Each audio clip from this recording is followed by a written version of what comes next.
last 10 years, the UK dairy sector has seen a number of quite significant changes, the biggest of which is the big fall in the number of dairy farms. We've seen price fluctuate from very, very low prices in terms of pence per litre to a bit higher, but none of this has really kind of helped the UK dairy sector have any kind of stable or profitable future really, and most farms are still kind of producing at less than the cost of production, and all of this of course has quite significant impacts for dairy cow welfare. And along with that, we're also seeing from the evidence that we've looked at and the research we've done an increase in the number of intensive indoor dairies and less cows having access to pasture, which is our key concern in terms of dairy cow welfare.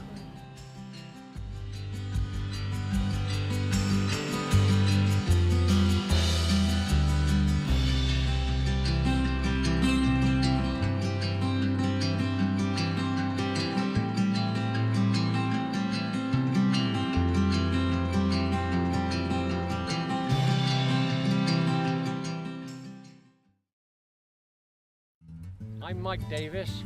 I'm a dairy farmer, living, working in the middle of Herefordshire. I'm a farmer's son. He was a dairy farmer before me, and I've been milking cows for the last 50 years.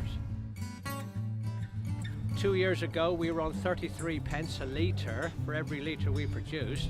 12 months later, we were down as low as 22 pence, 1.4 million litres. That's something in the order of £150,000 worth loss, value in milk. Now, not many businesses, whatever you're doing, can stand that amount of loss, and we will have to be able to manage that. We will have to be compensated one way or another, otherwise we will go out of business. People are now putting robots and wondering why on earth they didn't put them in years ago. In the early stages, I think they had quite a few teething troubles with them, but now with technology, we use robots to build cars. We call them dark factories. They work 24/7 in the dark, and I can see that happening within our own industry. But it does change the way robots do change the way in which we farm, because cows have to remain close to those robots to be able to use them. The days of cows grazing, going out into fields and grazing grass, have long since gone. They have to stay within the buildings, within the vicinity of those robots, to be able to come and go and be milked as and when they want to be. They're not going to come out of a building, walk half a mile, graze some nice grass and turn around and say, oh, I've got to be milked again now, and walk half a mile back. That doesn't happen.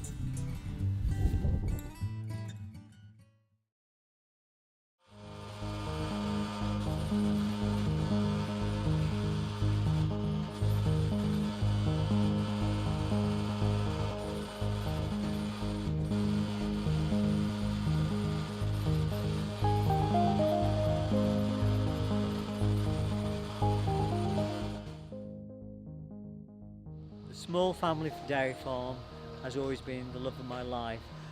Our farm started with 15 hectares, and we've now grown to 170 hectares. We did start with 10 cows, and now we have 320 milking cows. It's very much a family farm. I farm with my son, Andrew. We're producing something like 2.7 million litres of milk per year. The future of the UK dairy industry can be defined with the decision that we made 1 year ago. We were really contemplating whether we carried on dairying, mostly because of labour problems. We could not hire labour to milk our cows, which meant that the two of us, my son and myself, were having to milk the cows many hours a day. So we were tied up milking cows for 9 hours a day. And a huge amount of money was invested in a 300 cow milking unit. That's 4 robots. And that meant that we were able to dispose of 3 staff.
there's quite substantial research that says that cows that are in intensive indoor systems have higher incidences of lameness, mastitis, so other infections, and key for us is that they have less opportunity to express their natural behaviour. So cows are social animals, they form social groups, and they're kind of like cow friends, and obviously when they're restricted in sheds then and don't have any access to pasture, and they can't have that freedom to express those natural behaviours, particularly in terms of grazing and the social aspects of repertoire of natural behaviours.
So at the moment we don't know if the milk we're drinking has come from cows in intensive indoor dairy systems, and that's because there isn't any labelling, or there hasn't been any labelling until Royal Animal Protection launched its full fat milk campaign, which was calling for cows to have access to pasture and for there to be better labelling on milk so people could tell if it had come from cows that are grazed outside. So at the start of this year, ASDA introduced free range dairy farmers milk, which has a Pasture Promise logo on it, and the Pasture Promise logo is an audited system of ensuring that the cows that produce that milk have grazed outside for 160 days and 160 nights. Other supermarkets are making statements now saying that 120 days or what minimum number of days is that they expect the cows to be outside. So we're starting to see that shift, but at the moment the only way to tell is through the Pasture Promise label, which has the audited system to make sure that those cows have been out for at least 6 months in the year, which is what we would like to see.